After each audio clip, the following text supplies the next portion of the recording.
दिल्ली से हुआ ऑर्डर, राज्यपाल ने सुनाया फरमान, पश्चिम बंगाल में लगाया जाएगा राष्ट्रपति शासन।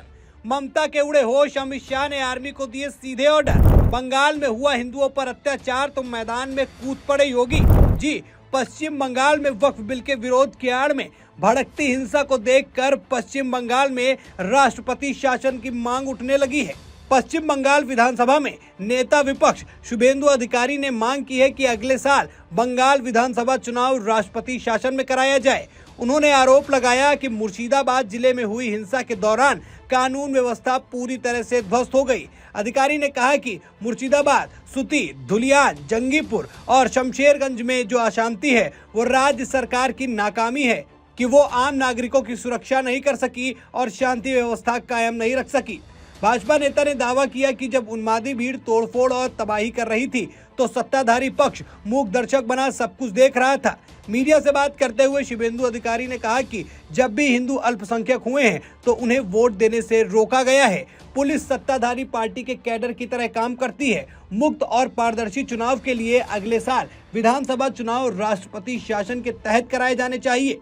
बंगाल के नेता प्रतिपक्ष ने आगे कहा कि हालिया हिंसा के पीछे जिहादी तत्व हैं। इन लोगों को खुला घूमने की मंजूरी मिली हुई है। हम उनका सामना करने के लिए तैयार हैं, लेकिन बराबरी का मुकाबला होना चाहिए। चुनाव आयोग को गंभीरता से अगले साल विधानसभा चुनाव राष्ट्रपति शासन में कराने पर विचार करना चाहिए। गौरतलब है कि वक्फ कानून के विरोध में बंगाल में हो रहे प्रदर्शन हिंसक हो गए हैं, जिसके चलते 3 लोगों की मौत हो चुकी है और कई अन्य घायल हुए हैं। मुर्शिदाबाद से सैकड़ों लोग पलायन कर मालदा पहुंच गए हैं, जहां पर वो कैंप में रह रहे हैं। शुभेंदु अधिकारी के आरोपों पर टीएमसी नेता फिरहाद हकीम ने कहा कि लोग बंगाल में ही रह रहे हैं, राज्य छोड़कर नहीं भाग रहे। प्रशासन सभी का ख्याल रख रहा है और हालात को सामान्य करने की कोशिश कर रहा है। हिंसा दुर्भाग्यपूर्ण है, लेकिन पुलिस दोषियों की पहचान करने की कोशिश कर रही है।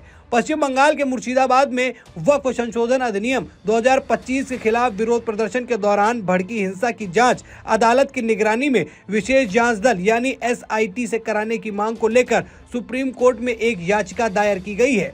वकील शशांक शेखर झा ने यह याचिका दायर की है। इसमें सुप्रीम कोर्ट से पश्चिम बंगाल सरकार और केंद्रीय गृह मंत्रालय से कानून व्यवस्था की विफलता के लिए जवाब मांगने का भी आग्रह किया गया है। वहीं दूसरी तरफ हिंदू धर्म रक्षा मंच के केंद्रीय अध्यक्ष संत कुमार घोष ने राष्ट्रपति, प्रधानमंत्री और गृह मंत्री को ईमेल के माध्यम से एक पत्र भेजकर पश्चिम बंगाल की स्थिति को लेकर गहरी चिंता जताई है। उन्होंने मांग की है कि राज्य में वक्फ बोर्ड संशोधन कानून के विरोध में हो रहे प्रदर्शनों की आड़ में हिंदू समुदाय पर हो रहे हमले रोके जाए। घोष ने आगे लिखा कि लोकतंत्र में विरोध प्रदर्शन का अधिकार सभी को है, लेकिन इसकी आड़ में हिंसा, आगजनी, हत्या और बलात्कार किसी भी सूरत में स्वीकार्य नहीं है।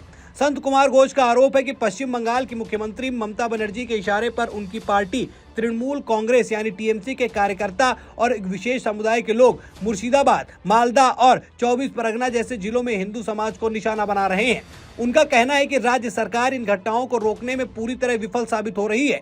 उन्होंने पत्र में यह भी दावा किया है कि मुस्लिम बहुल इलाकों में हिंदुओं की हत्या, लूटपाट और हमलों से डर का माहौल है, जिससे मजबूर होकर सैकड़ों गांवों के लोग घर बार छोड़कर झारखंड की ओर पलायन कर रहे हैं।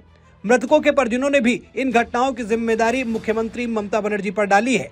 घोष ने अपने पत्र में आगे कहा, राष्ट्रपति शासन लागू कर दिया जाना चाहिए। साथ ही हिंसा में पीड़ित हिंदू परिवारों को मुआवजा देने और दोषियों के खिलाफ कड़ी कानूनी कार्रवाई की भी अपील की है।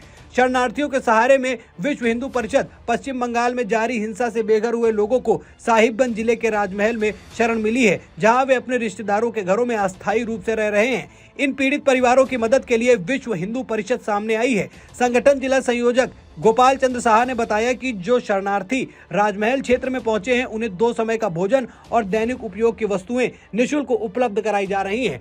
पश्चिम बंगाल में वक्फ बिल के आड़ में जिस तरीके से विरोध प्रदर्शन हुआ, आगजनी की गई, वो वाकई दुर्भाग्यपूर्ण है और ममता बनर्जी इसके बाद निशाने पर आ गई हैं।